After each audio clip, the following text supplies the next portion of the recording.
Hello everybody, it's the Gaming Dad here, and we're going over Games with Gold February 2021.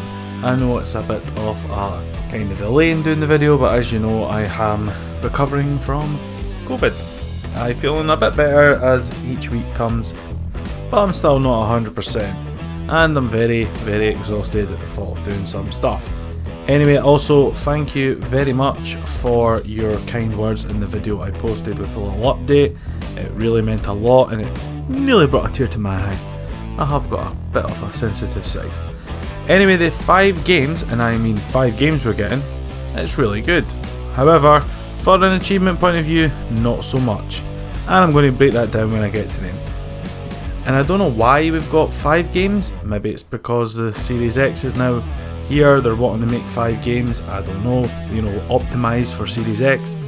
Because PlayStation is actually doing it with PlayStation Plus now, they're getting free games sometimes, or 4 maybe. So we'll see how it goes for the future months. But as we can see, there is one Xbox original game and the rest are Xbox One and one Xbox 360. But without further ado, I'm going to continue on with each individual game. Anyway, first up from February 1st to February 28th, the whole month, is Resident Evil. This is the Xbox One version, and my god, it is, in my eyes, a scary one. I was terrified of the original Resident Evil on the PlayStation, and that was with the crappy graphics. Nowadays, they're much better.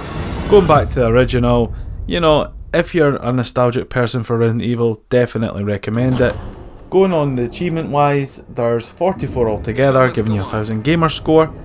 And it'll take you about 20 to 30 hours. The difficulty is a bit on the higher, harder scale. I would say maybe 6, 7, 8 out of 10. Let's just say 7 to average. It depends on your skill and stuff. Sometimes I like to tweak it a bit higher than what some people would recommend.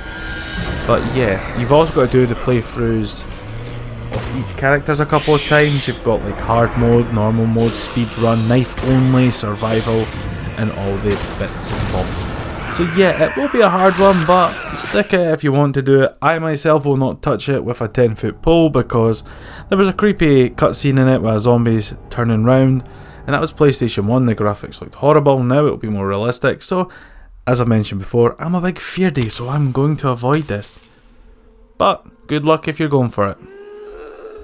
From the 16th of February to the 15th of March is the second game, and that's Dandara.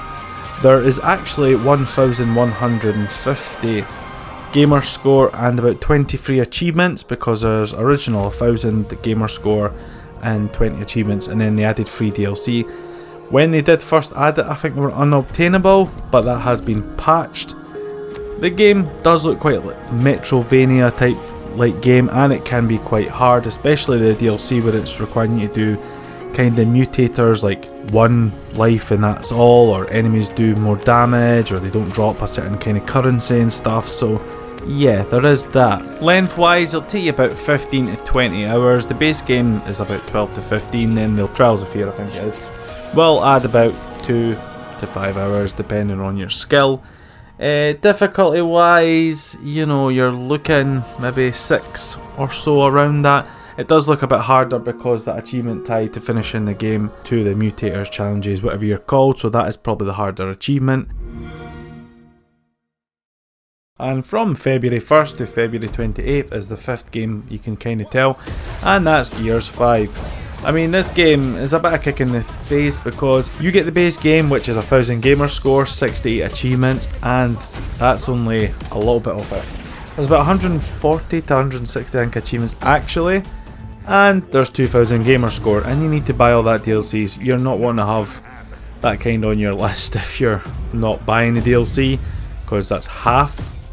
Also, the time invested, you're looking at hundreds of hours, and difficulty wise you're looking at about 7 to 8 maybe for the base game alone, because you've got an achievement called Seriously, and if you know what Gears is, which is obviously a third person shooter, you're going to remember the achievement Seriously from every other Gears game, and it grinds my gears, pun intended.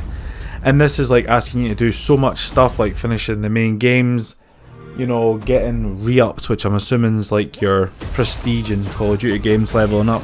It just takes immense amount of time. It's a proper grind. Then all the DLCs come out and they've got all their kind of wee little things as well. So yeah, that is going to be quite a long one. So good luck if you're going for that. I have not touched a Gears game since Gears 3. And the seriously achievements have put me off big time. I know the campaigns are really good, but the seriously achievements put me off and I don't go for them. From February 1st to February 15th, this will be a quick easy one, and you can tell by the quality it is a Xbox original game. I could not find a video that was really giving it justice. Anyway, regarding this game, there is no achievements, no gamer score, and it's an adventure shooting game, pretty much. That's all I'm going to say. Indiana Jones, we had Lego Indiana Jones, which I've covered. They kind of see, well, I kind of see there's trends going where they'll put a game in, they'll maybe put the next type of game tied to that, like we had Shantae and then we had the second Shantae or whatever it is. So they're, you know, and it's games that are also on Game Pass as well, which is a little bit cheeky.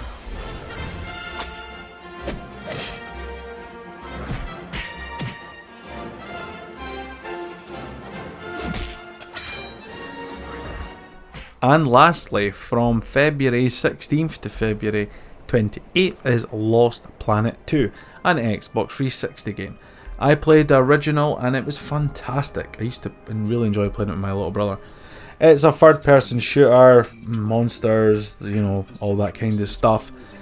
You do have the online aspect and that's where it gets a bit difficult. Lengthwise, you're probably looking at about the 200s hours, and difficulties maybe about 8, 9. It depends, because there's also the hardest achievement, I think, or even just very luck based because of the way people glitch leaderboards. There's an achievement tied to kind of getting a specific rank on it. Don't know if it's 1% or something like that. I really can't remember. It's just put me off. You can earn all achievements, but it's a very, very hard one to earn.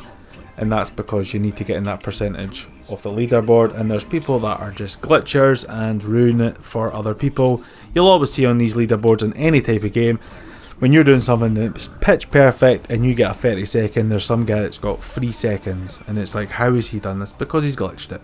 So there we go. I'm not going to touch that one either. Like I say, these are really good games. If you're not really caring about achievements, you know, go for them. I would recommend them. The stories are fantastic in them. Maybe Indiana Jones might be as well, I don't know. Dandara, if it was a wee bit easier, I probably would cover it and stuff, but just the way I'm feeling, my energy levels when it comes to games are a bit flat. I am going to try and finish Saints Row Get Out of Hell as well, because I'm feeling better and I want to get into that. And then I've got a little side project I'm thinking about doing. It's a new kind of video I'm wanting to try, and I hope you guys like it. It'll take a wee while until I can actually get that out. Anyway, thank you so much for watching. Please like this video, subscribe to my channel and hit the bell notification to keep yourself updated. And if you could join my Facebook and Patreon, that'd be greatly appreciated also. Last but not least, see ya!